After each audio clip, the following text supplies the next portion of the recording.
शुरुआत बड़ी खबर के साथ करेंगे। मुजफ्फरपुर से इस वक्त की बड़ी खबर सामने आ रही है। पारू हत्याकांड का खुलासा हो गया है। मुख्य आरोपी संजय यादव भी अब पुलिस के गिरफ्त में है। पुलिस ने 3 अन्य आरोपी को भी पकड़ा है। अररिया से संजय यादव की गिरफ्तारी की गई और बताया जा रहा है कि प्रेम प्रसंग में इस बड़ी वारदात को अंजाम दिया गया था और रंगे हाथ प्रेमी प्रेमिका पकड़े गए थे। दलित नाबालिग की इसमें हत्या हुई थी और उसके बाद से ही लोगों में काफी ज्यादा आक्रोश था और देखिए कार्रवाई की जा रही थी और बताया जा रहा है कि अब पुलिस की टीम ने कार्रवाई करते हुए मुख्य आरोपी संजय को गिरफ्तार कर लिया है। अररिया से संजय यादव की गिरफ्तारी हुई है। 3 और लोग इसमें शामिल थे जिसकी गिरफ्तारी की गई है। और न्यूज 18 संवाददाता प्रियांक सौरभ अधिक जानकारी के साथ जुड़ गए। प्रियांक, इस पूरे मामले में हर एक दिन एक नया खुलासा हो रहा है। अगर हम अब तक के जांच पड़ताल की बात करें तो क्या पूरा मामला समझ में आ रहा है?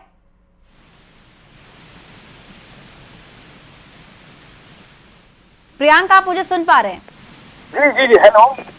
जिस तरीके से अभी एक के बाद एक खुलासे हो रहे हैं इस मामले में, उसमें अब तक के जांच के अनुसार क्या जानकारी मिल पा रही है? जो नाबालिग की हत्या हुई थी उसके पीछे क्या वजह है? 3 जो और आरोपी गिरफ्तार किए गए हैं, क्या उन लोग के बारे में अपडेट?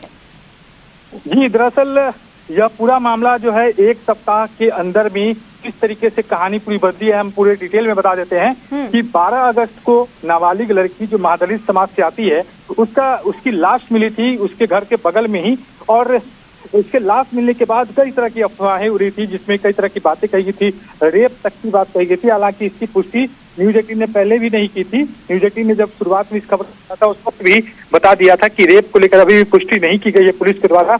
लेकिन उसके बाद पोस्टमार्टम रिपोर्ट भी सामने आ गया था जिसमें ये क्लियर हो गया कि रेप नहीं हुई है। और जो हम लोग लगातार बता रहे थे कि प्रेम प्रसंग की भी बात सामने आ रही है, तो वही प्रेम प्रसंग का मामला जो है वह निकला है। सबसे बड़ी बात है कि संजय यादव जो इसका मुख्य आरोपी है उसी गांव का रहने वाला है, एक अधेर है और उसी ने हत्या की है। ये बातें अब तक क्लियर थी। उसके घर पर कुर्की जब्ती भी हुई थी।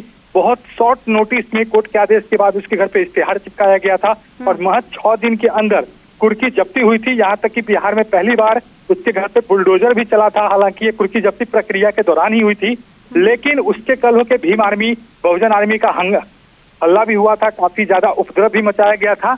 उसके बाद उसे गिरफ्तार कर लिया गया अररिया से।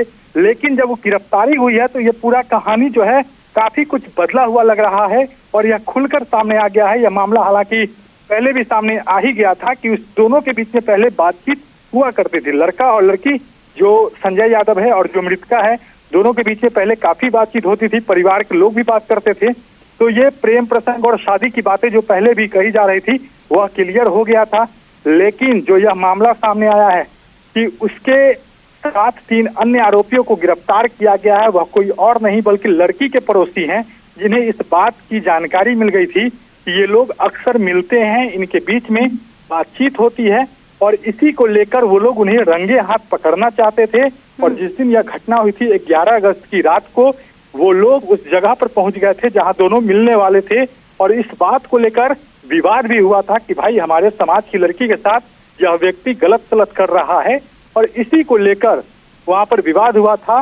रॉड लेकर पहुंचे थे, मारपीट हुई थी जिसमें लड़की भी घायल हुई थी और जब लड़की घायल हुई तो वो तमाम लोग जो है भाग गए थे। जिसके बाद संजय यादव खुद को फंसता हुआ देख और उसे यह लगा कि अब भेद खुल जाएगी तो उसने लड़की की हत्या कर दी थी।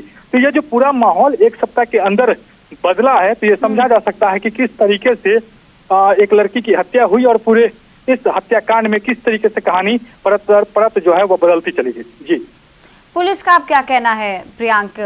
किस तरह से जांच अब आगे बढ़ेगी? जी, जिस तरीके से शुरुआत में ये बातें सामने आई थी तो उसमें कई तरह के आरोप लगे थे। पुलिस ने उन्हीं आरोपों के आधार पर पहले जांच पड़ताल शुरू की, लेकिन बाद में रेप का मामला फर्जी निकला, रेप नहीं हुई थी इसकी पुष्टि हो गई। उसके बाद हत्याकांड के मामले में जांच आगे बढ़ी और अब इस मामले को भी क्लियर कर दिया गया है कि हत्या हुई है। उसमें संजय यादव मुख्य आरोपी है, उसकी गिरफ्तारी भी हो गई है। लेकिन अभी भी इसमें कई लोग हैं। जिस रात यह घटना हुई थी उसमें कई लोग शामिल थे। उसमें से 2 लोग अभी भी जो गांव के ही हैं, वो लड़की के पड़ोसी ही हैं, वो लोग अभी भी फरार है। उनकी भी गिरफ्तारी करने के लिए टीम जो है लगातार छापेमारी कर रही है। अब पुलिस लगातार पहले इन लोगों को पकड़ेगी, फिर आगे पता चलेगा कि इसमें आगे क्या कुछ होता है।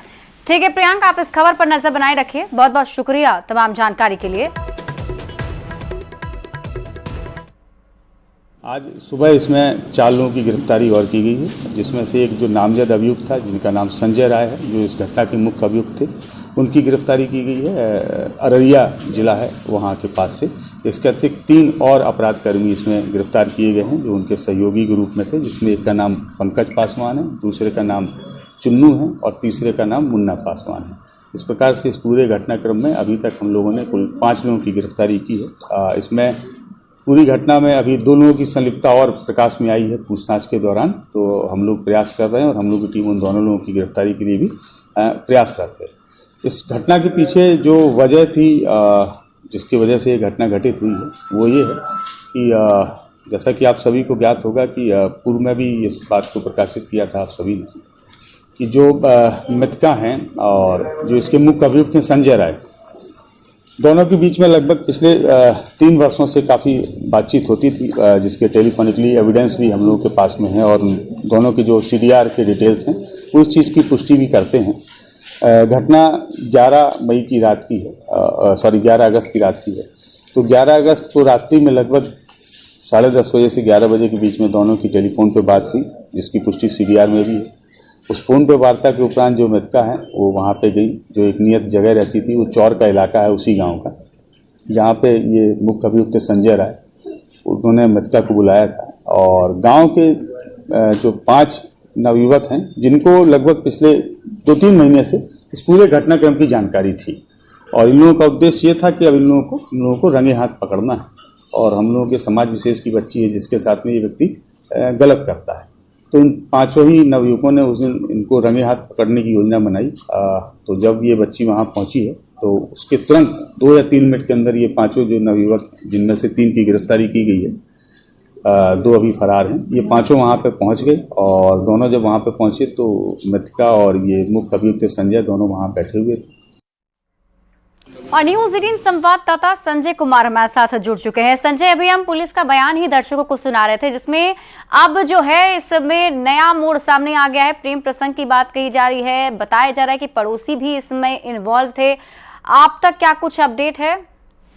देखिए, जो मुजफ्फरपुर के जोनल IG हैं सीयूदी प्लांटे, उनसे मेरी बातचीत हुई है। उन्होंने इसे एक तरीके से ऑनर किलिंग का मामला बताया है। उन्होंने बताया कि दोनों में प्रेम प्रसंग था, इस बात की जानकारी लोगों को थी और जैसा कि बयान में SSP मुजफ्फरपुर ने बताया कि वे मौके की ताक में थे कि दोनों को एक साथ पकड़े और एक साथ पकड़ लिए गए दोनों और उसके बाद खुरपी से बहुत ब्रूटली तरीके से हत्या की गई थी। जो नाबालिग और संजय राय, सुकन राय का ये बेटा है, इसी के साथ प्रेम प्रसंग चल रहा था। इसके अलावा पंकज राम, चुन्नू पासवान, मुन्ना राम, मिथिलेश कुमार, ये जो सभी अभियुक्त हैं इनकी गिरफ्तारी की गई है। घटना में प्रयुक्त बोलेरो को भी पुलिस ने बरामद किया है। जो खून लगा खुरपी है उसको भी बरामद किया है, मोबाइल भी बरामद हुआ है और अब पूरे मामले में अनुसंधान जो है वो चल रहा है। कुछ और एब्सकॉन्ड कर रहे हैं, उन एब्सकॉन्डर को पकड़ने के लिए गिरफ्तारी चल रही है।